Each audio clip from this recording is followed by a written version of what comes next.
신약성경 고린도전서 1장입니다. 신약성경 고린도전서 1장 18절에서 25절까지입니다. 교독하겠습니다. 십자가의 도가 멸망하는 자들에게는 미련한 것이요 구원을 받는 우리에게는 하나님의 능력이라.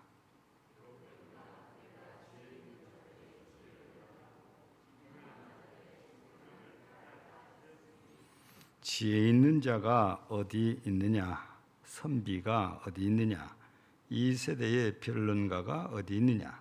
하나님께서 이 세상의 지혜를 미련하게 하신 것이 아니냐?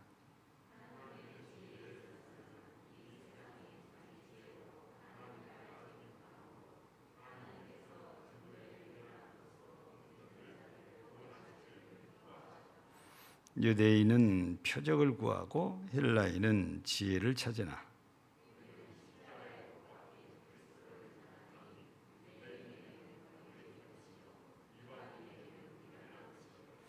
오직 부르심을 받은 자들에게는 유대인이나 헬라인이나 그리스도는 하나님의 능력이요 하나님의 지혜니라. 하나님의 어리석음이 사람보다 지혜롭고 하나님의 역하심이 사람보다 강하니라. 아멘.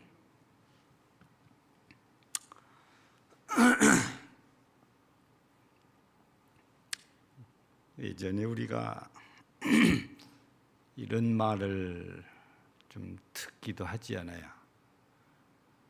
공부머리하고 세상머리가 다르다고.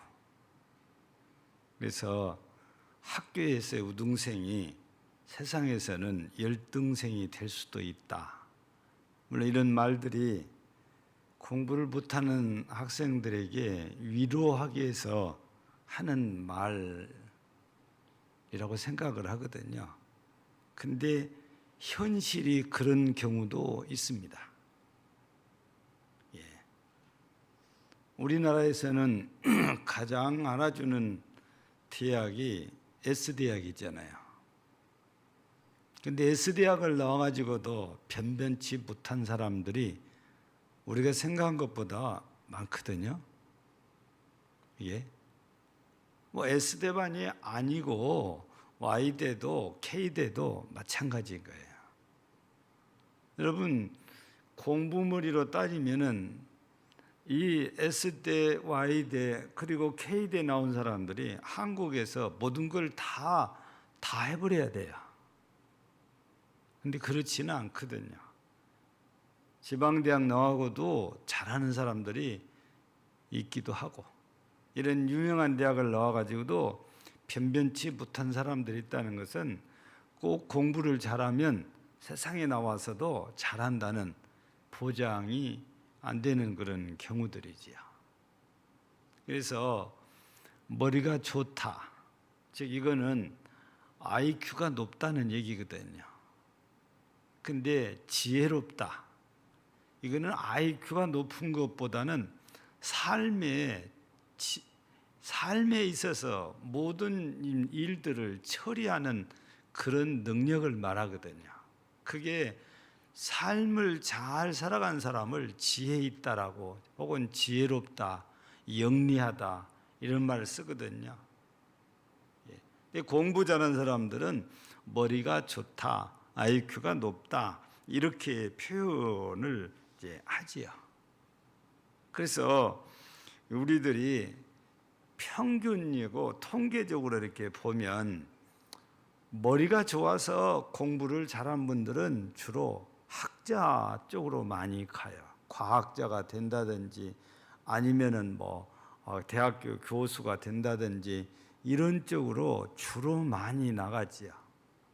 근데 학교 다닐 때 별로 성적은 뛰어나지 않지만 대인관계가 좋은 사람들은 사업을 또 해요.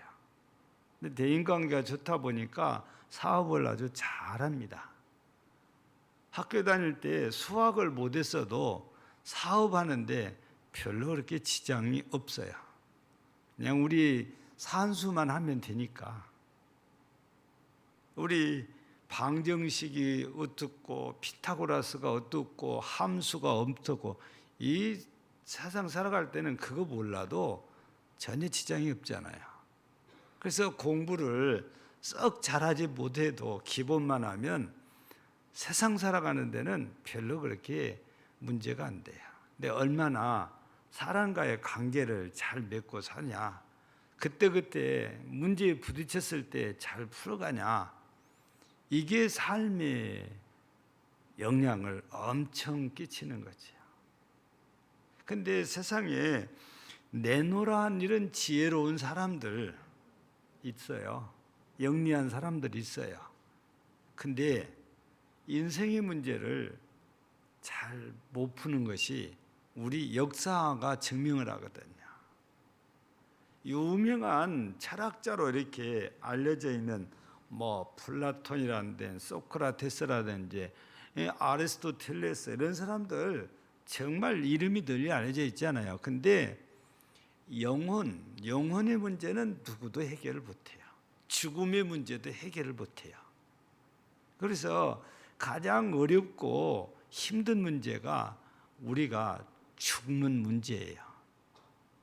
인생의 종말에 대한 거예요. 이거는 아무리 똑똑하고 아무리 머리가 좋고 아무리 지혜가 있다고 해도 이건 못 풀어내요. 그러다 보니까 인간들이 계속 뭔가를 의지하게 됐는데 그게 이제 우상적으로 많이 치우쳐 있는 것이 우리가 살고 있는 현실 문제라고 이렇게 할 수 있는 거지요.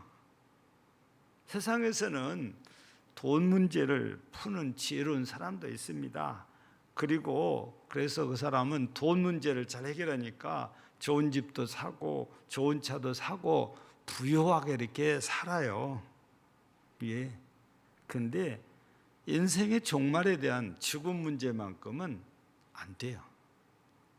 낮에도 말씀을 드렸잖아요. 우리 누가복음 16장에 나오는 부자와 나사로에서 이 부자, 이 사람은 세상적으로는 성공한 사람이잖아요. 경제적인 문제를 깔끔하게 해결해서 부유하게 호화롭게 잘 살다가 죽었으니까. 근데 죽음 후에 보니까 영 아닌 거 있잖아요. 그래서 세상적으로 지혜롭다고 해서 죽음 문제, 인생의 종말 문제까지도 잘 푸냐? 그거는 못하더라고 말이에요.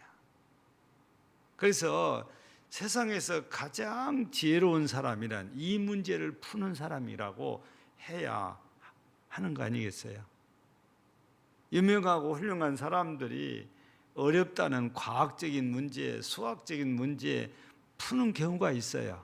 근데 안타깝게도 이 죽음의 문제는 누구도 해결을 못하더라고 말이죠. 많이 발전했다고 해도 인간의 생명을 조금 연장을 한 것으로 이렇게 우리는 보아야 되잖아요. 근데 최근에 방송에 이렇게 유전자에 대한 얘기가 한번 방송이 됐었어요.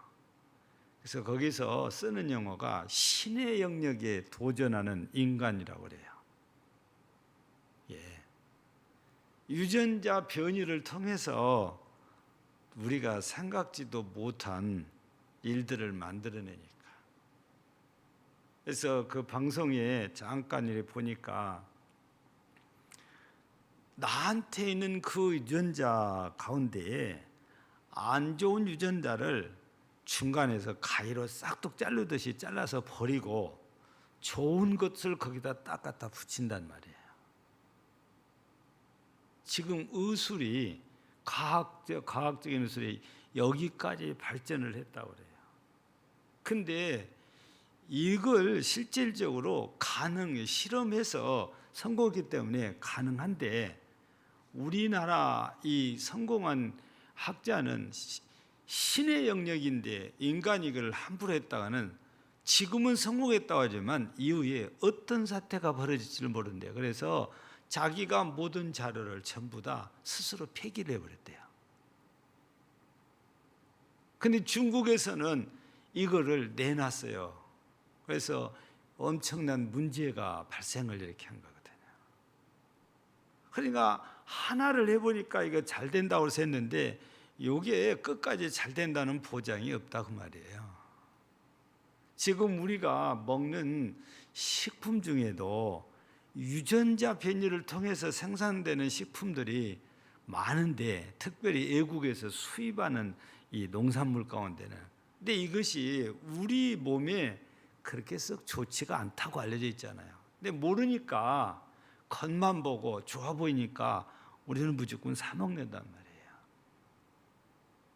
우리는 겉만 보고 좋으면 진짜 좋다, 싸다 그러고 사 먹는데, 진짜 돈이 많은 사람들은 그렇게 안 사 먹어요. 진짜 믿을 만한 농사를 직접 짓는 사람에게 배달을 해서 먹어요. 내 눈으로 볼 때는 제주도에서 온 귤이 생김새도 별로 안 좋아, 안 깨끗해. 막 바람에 해가지고 상처도 많고 굵기도 일정하지가 않아요. 우리 가게에서 사면은 귤 굵기가 일정하지 않아요, 선별 다 해서. 근데 부자라고 생각하는 분이 먹으면서 이거 맛있습니다, 목사님 한번 드세요고 한 상자를 배달해서 먹어보는데, 열어보니까 전혀 선별도 안 하고 그냥 주워 따가지고 보내온 거예요. 제가 그거를 언제 제일 먼저 먹어봤냐면은, 제주도에서 이렇게 사시는 분이 그 아는 집에서 이렇게 키웠다고 하면서 그걸 따가지고 상자를 보내줘서 처음 먹었는데, 그래서 이건 제주도 사람들이나 먹고 사는가 보다 그랬거든요. 근데 이 육지의 사람들도, 돈 많은 사람들은 아예 고정적으로 그 집에다가 매년 연락해서 그 집 것만 먹고 살아요. 이게 약도 덜하고, 이게 친환경적으로 재배를 하고 키워서 수확을 했다고 그래가지고. 여러분, 우리들이 농사를 직접 안 지으니까 모르는 부분들이 정말 많아요. 농약을 4번, 5번 해놓고도 딱 한 번 했다고 거짓말을 하기도 한대요. 농약을 2-3번 해놓고 한 번도 안 했다고 거짓말을 하기도 한대요. 농약을 안 하고 농사 짓는다는 것은 거의 불가능하다 싶을 정도로 어렵대요. 왜냐하면 내 논에 농약을 안 하면 이웃 논에서 내 논으로 다 달라붙는다는 거예요. 그래서 친환경 농법이 어렵고 힘든다는 거죠. 그래서 우리나라에서 이 친환경 농법은 집단화 시키려고 그래요. 어느 한 사람만 이 논에서 친환경, 이거는 안 된다는 겁니다. 그래서 집단화합니다. 그 지역을 친환경 지역으로 이렇게 지정을 해서 농사를, 왜냐하면 그래야 덜, 이웃 주위에서 덜 침범을 하니까 그렇거든요. 세상이, 과학이 발전한다고 그래서 우리한테 편리한 것도 있지만 건강상으로는 안 좋은 문제들도 있어서 우리는 그것도 모르고 그냥 눈으로 보기에 상품이 좋아 보이니까 좋은 거, 싸다 그래서 막 사 먹잖아요. 특별히 미안한 말이지만 중국서 오는 물건들은 진짜 우리가 마음 놓고 먹을 수 없는 식품들이 더 다른 나라 거에 비해서 더 많거든요. 아니, 어떻게 계란을 만들고 쌀을 만들어서 팔아요? 중국 사람들이 그런다고 그러잖아요. 밥 얻으려고 해보면은 쌀이 다 풀어져 가지고 쌀이 아닌 거예요. 계란이라고 샀는데 삶아서 먹으려고 하니까 계란이 아닌 거예요. 근데 겉으로는 영락없는 계란이고 쌀이에요. 고춧가루도 물감을 들여가지고 온다고 그러잖아요, 톱밥으로. 그래서 중국서 온 식품은 특별히 우리가 경계를 많이 해야 되는데 워낙 싸게 들어오니까 누구나도 그냥 사지 않아요. 한때 김치가 중국서 김치를 담아갖고 우리나라에 어마어마하게 들어오잖아요. 근데 거기서라면서 소변도 보고 막 그런다고 한번 소문이 나가지고 난리가 한번 난 적이 있잖아요. 실은요, 여러분 잘 안 드시지만 포도주 있죠. 요 포도주는 사람이 진짜 들어가서 지근지근을 밟아요. 사람이 진짜로. 이건 진짜로 그렇습니다. 엄청난 이 통에다가 포도를 갖다 놓고 사람들이 들어가서 다 밟아요.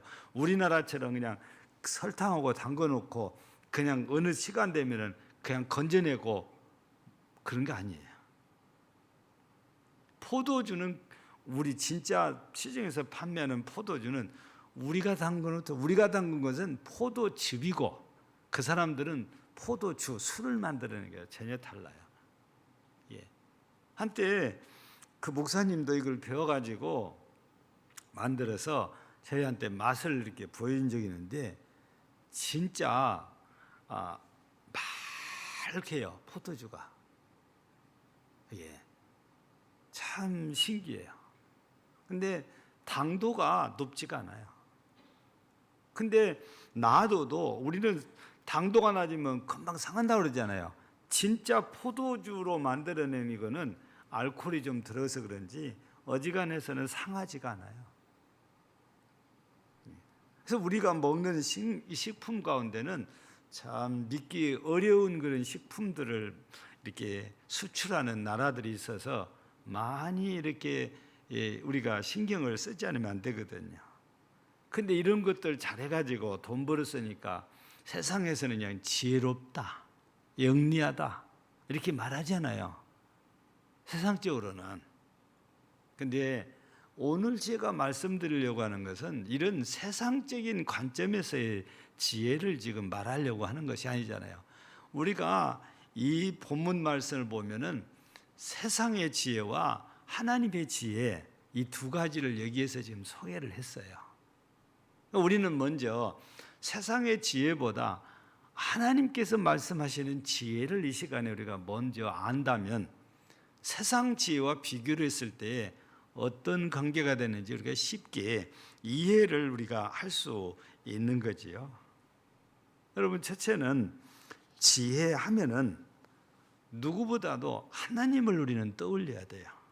왜냐하면 하나님께서는 우리가 익히 들어서 알고 있고 배워서 알고 있는 것처럼 천지 만물을 말씀으로 창조하신 분이 하나님이시잖아요.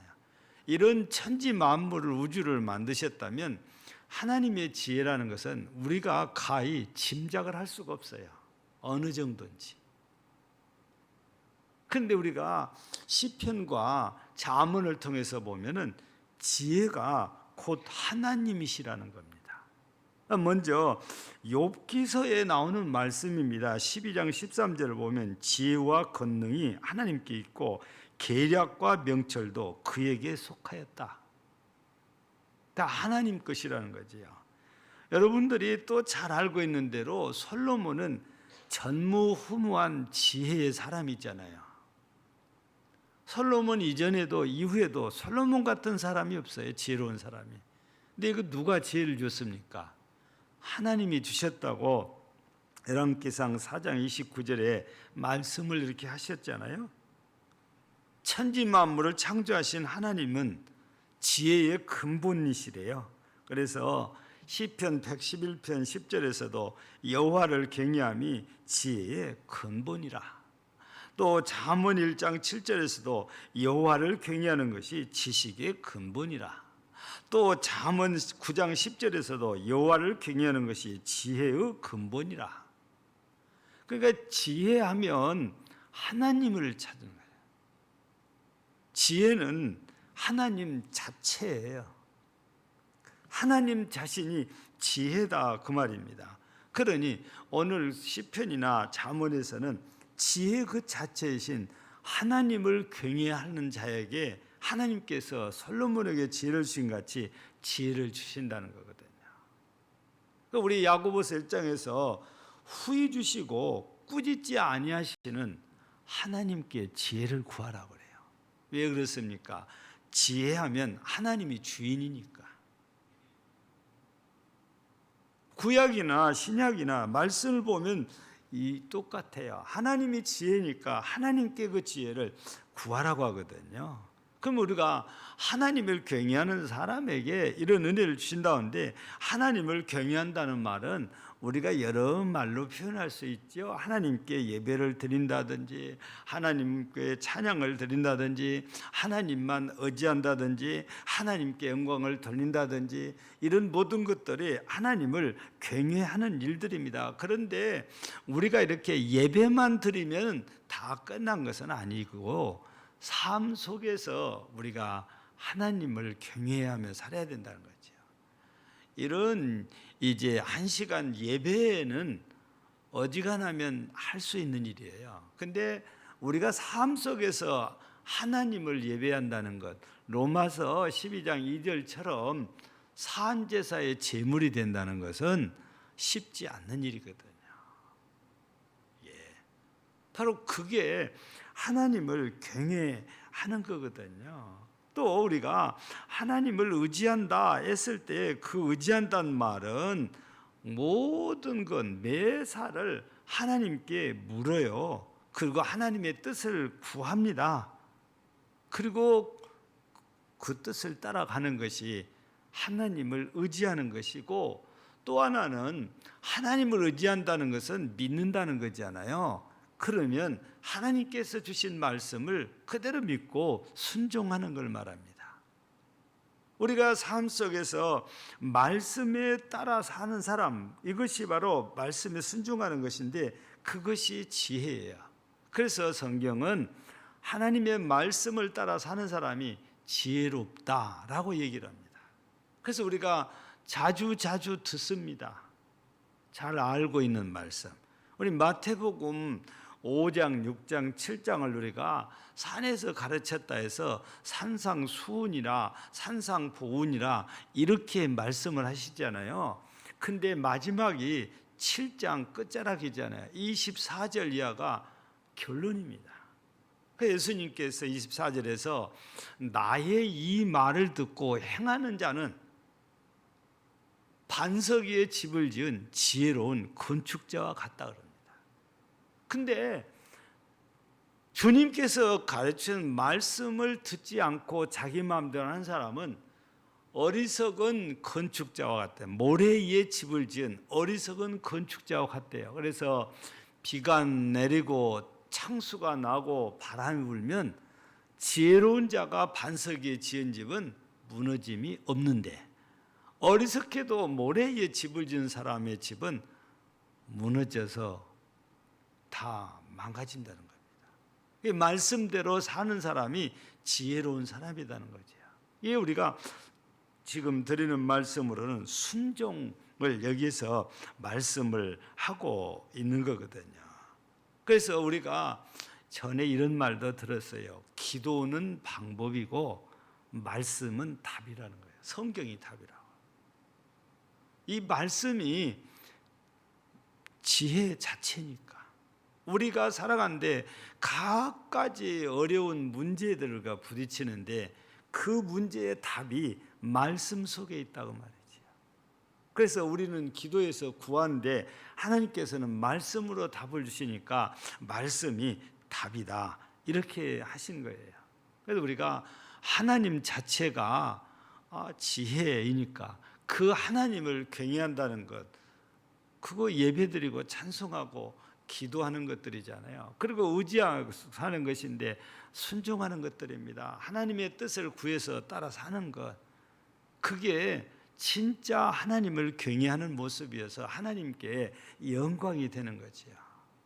그러면 우리가 말씀 순종을 잘하고 살아야 되는데, 그 사람이 땅에서는 지혜로운 사람이라고 할 수 있지요.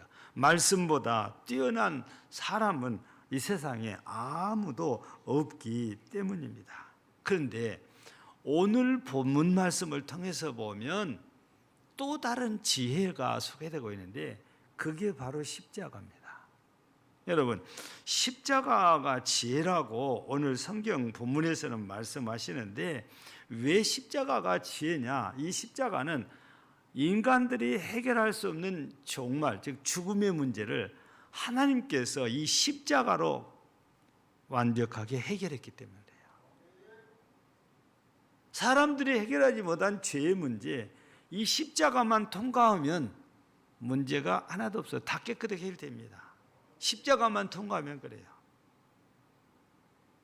예수 그리스도가 지신 십자가, 예수 그리스도께서 피 흘리셨던 그 십자가가 우리 인생에 누구도 해결할 수 없는 이 죽음의 문제, 죄의 문제를 확실하게 해결해 주잖아요. 그래서 하나님이 지혜인 것처럼 이 지혜이신 하나님께서 우리 인생의 문제를 풀기 위해서 주신 것이 십자가니까 이 십자가가 지혜다, 이 말씀이거든요. 아무리 유명한 물리학자도 과학자도 수학자도 이 문제 풀지 못했잖아요. 그런데 하나님께서는 십자가로 이 문제를 풀어서 누구든지 십자가를 통과하면 영생을 누리게 돼요. 이보다 더 큰 지혜는 세상에 없는 거 아니겠어요? 무엇으로 우리의 죄를 해결하고 무엇으로 우리의 생명, 즉 죽음을 대신합니까? 그럴 것이 없어요. 그런데 예수 그리스도의 십자가는 우리의 이런 모든 문제를 단번에 해결해 주신 거거든요. 그래서 진짜 지혜는 다른 게 아니고 예수님의 십자가다, 이런 말씀을 드려요. 그리고 이 하나님께서 우리에게 주신 이 지혜는, 십자가는 너무 쉽고 간단해요. 유명한 학자들이 풀어낸 문제들은 우리는 머리가 아파서 도무지 아무리 설명해도 이해가 안 되는 것들이 많아요. 근데 십자가를 통과하면 죄의 문제를 주님께서 깨끗하게 해결해 주신다는 것은 누구나 다 알 수 있는 일이에요. 근데 너무 쉬워서 그런지 사람들이 이걸 오늘 본문 18절에 보면은 멸망당하는 사람들이 어리석은 것이다, 그 얘기한다고 그러잖아요. 그러나 구원은 우리에게는 하나님의 능력이 되는 게 십자가지요. 여러분, 사람들은 너무 좋은 물건도 싸면 잘 안 산다고 그러잖아요. 여러분, 예수님의 십자가를 통해서 구원받는 것도 우습게 보이니까 사람들이 잘 안 믿나 봐요. 우리 성경을 봐도 그런 것 같아요. 우리 민수기서 4장에 보면 무슨 얘기가 나오냐면, 이 이스라엘 백성들이 광야에서 가나안을 이렇게 향하여 가다가 너무너무 불평이 많아요. 원망이 많아요. 모세를 원망하고 하나님을 원망하고 모세 앞에 불평하고 하나님께 불평을 해요. 그 하나님께서 참다가 이대로면 안 되겠다 싶었더니 뭘 보내냐면 불뱀을 보내요. 그래서 불뱀이 사람들을 막 물어요. 그러니까 사람들이 많이 죽었다고 그래요. 사람들이 고통당하다가 죽어나니까 놀래가지고 모세를 찾아와가지고 엎드려서, 우리가 모세 당신을 원망하고 불평했고 여호와 하나님을 원망하고 불평하는 죄를 지었으니 우리를 불쌍히사 여호와 하나님께 구해서 우리를 구해달라 하는 거예요. 그래서 하나님께 모세가 기도했더니 놋뱀을 만들죠. 구리뱀을 만들어서 장대에 높이 달고 바라보게 해라. 그래서 모세가 이 뱀을 만들어가지고 장대에 달고 세워놓고 이걸 바라보면 산다 그래요. 보는 게 어렵습니까? 얼마나 쉬워요. 근데 안 봐요. 너무 쉬운 거예요. 그러니까 그거 본다고 내가 어떻게 불뱀에 물려서 내 몸에 독이 퍼졌는지 살겠냐. 마치 나하만 장군이 엘리사를 찾아오면 엘라 선지자가 특별하게 대접을 하고 어떤 주술적인 행위를 해서 자기를 고칠 줄 알았는데 요단강 가서 몸을 잠그라는 거예요. 너무 쉽지 않아요. 그러니까 화가 난 거예요. 구리뱀 바라보라는 것도 다 그런 거 아닙니까? 우리 십자가를 통하면 다 구원받는다고 그래요. 너무 쉬우니까 사람들이 잘 안 하려고 그래요. 근데요, 하나님께서 우리에게 주시는 이런 것들은요, 우리가 누구나 다 알고 따라할 수 있는 그런 것들을 주시거든요. 그게 하나님의 지혜인데 사람들은 만들어내면 더 어렵게 해요. 예를 들면 우리 하나님께서 이스라엘 백성들에게 계명을 주셨잖아요. 10계명. 그중에 네 번째 계명이 안식일을 거룩하게 지키라는데, 이 안식일을 거룩하게 지키기 위해서 바리새인들이 만들어낸 것은 20가지, 20가지, 30가지, 막 60가지나 돼요. 그걸 거룩하게 지키면 너무 어려워서 도무지 지킬 수가 없게 됩니다. 여러분, 우리 죽음의 문제, 죄의 문제를 해결하는데 그런 안 복잡해요. 그냥 예수님께서 십자가에서 우리 죄를 다 담당하고 죽으셨으니까 그 십자가만 믿고 따라가면 하나님께서 다 해결해 주신다는 거예요. 너무 쉽지 않아요. 그래서 하나님의 지혜는 인간이 따라갈 수가 없어요. 그래서 오늘 우리가 말씀을 보면은 하나님의 지혜와 인간의 지혜를 비교를 하면서 말씀을 하시는데 19절에 보면 내 지혜가 있는 자들의 지혜를, 내가 지혜 있는 자들을 멸하고 청명한 자들의 청명을 폐하리라. 하나님의 지혜는 세상의 지혜 있는 자들을 폐하거나 멸한다는 거지요. 또 20절을 보세요. 지혜 있는 자가 어디 있느냐, 선비가 어디 있느냐, 이 세대의 변론가가 어디 있느냐. 하나님께서 이 세대의 지혜를 미련하게 하신 것이 아니냐. 하나님의 지혜 앞에는 아무것도 아니니까 미련하게 이렇게 보여진 거잖아요. 그래서 성경은 그러잖아요. 하나님의 가장 미련한 것이 사람의 가장 지혜로운 것보다도 훨씬 낫다는 거예요. 그만큼 사람의 지혜와 하나님의 지혜는 상대가 안 돼요. 사람은 자꾸 어렵게 만들어가지만 하나님은 너무너무 쉽고 간단하게 우리에게 구원의 도를 주셨잖아요. 그래서 하나님이 지혜이고 십자가가 지혜다 그 말이에요. 그래서 우리는 하나님을 경외해야 되고 이 구원의 십자가를 우리가 믿고 바라보고 따라가야 돼요. 나만이 아니고 아직도 이 쉬운 십자가를 바라보고 따라가는 것을 못하는 사람들에게 이 십자가의 도를 전하는 일이 우리가 마땅히 해야 될 일이라는 말씀이죠. 최고의 지혜니까 구원 얻는 데는. 사랑하는 우리 성도 여러분, 이제 말씀을 마칩니다. 바울 사도는 그래서 십자가 외에 자랑할 것이 없다, 그렇게 고백을 하잖아요.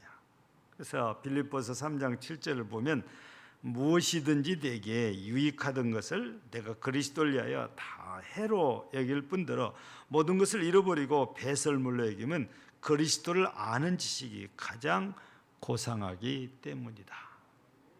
십자가만큼 최고로 지혜로운 게 없다는 겁니다. 우리는 고맙고 감사하게도 이걸 깨닫게 됐고 이걸 믿게 됐고 십자가를 통과하게 됐으니 감사한 거지요. 이제 우리가 이런 은혜를 입은 것처럼 아직도 모르는 이 사람들에게 지혜 자체이신 하나님을 전하고 구원의 지혜인 십자가를 이렇게 증거해서 더 많은 사람들이 하나님이 주신 이 지혜로 영생을 얻어 누리는 역사들이 계속해서 일어나도록 우리가 십자가의 전달자로 살아가는 복된 성도들이 되기를 주의 이름으로 축복합니다. 하나님 아버지 감사합니다. 우리 모두 참 지혜이신 하나님을 경외하고 또 우리의 구원의 지혜인 십자가를 전하는 십자가의 전달자로 살아서 하나님 앞에 큰 영광이 되게 하옵소서. 예수님 이름으로 기도하옵나이다. 아멘.